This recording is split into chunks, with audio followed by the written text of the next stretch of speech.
The grand hall shimmered, a sea of crystal and silk.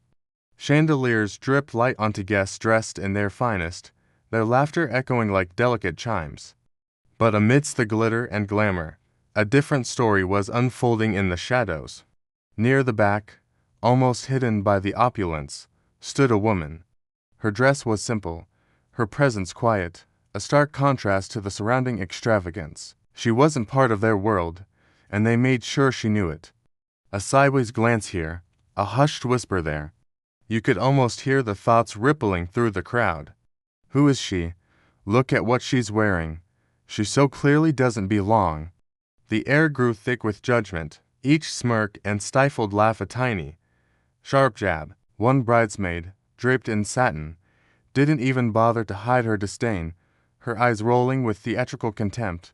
The woman stood her ground, a silent island in a churning sea of mockery, her gaze fixed forward, revealing nothing. The scene was set, the lines were drawn, and she was firmly on the outside. The clinking of a glass brought the room to a hush. The groom stood, a microphone in hand, a confident smile on his face as he began his speech. He spoke of love, of the future, of destiny.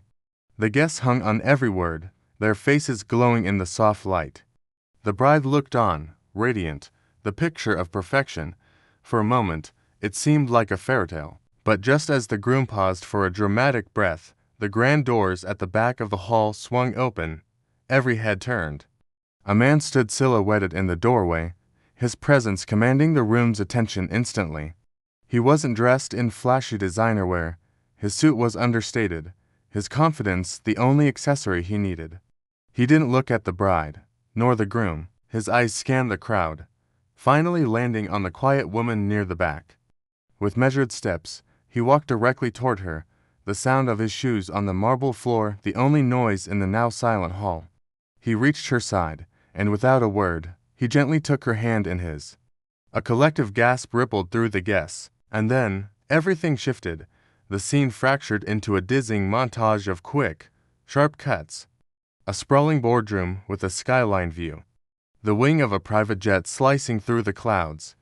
Stacks of legal documents being stamped with finality, one after another.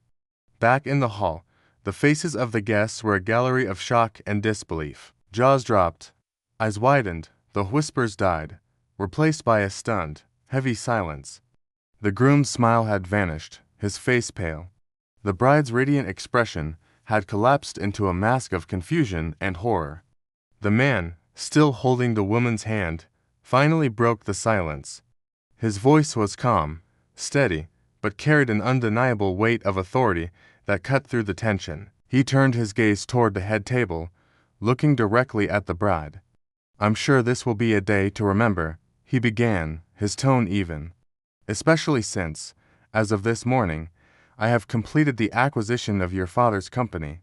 It's now under new management." He paused, letting the words sink in, effective immediately. The silence that followed was absolute. It was heavier than the chandeliers, more profound than the vows that had just been spoken. The fairytale had shattered.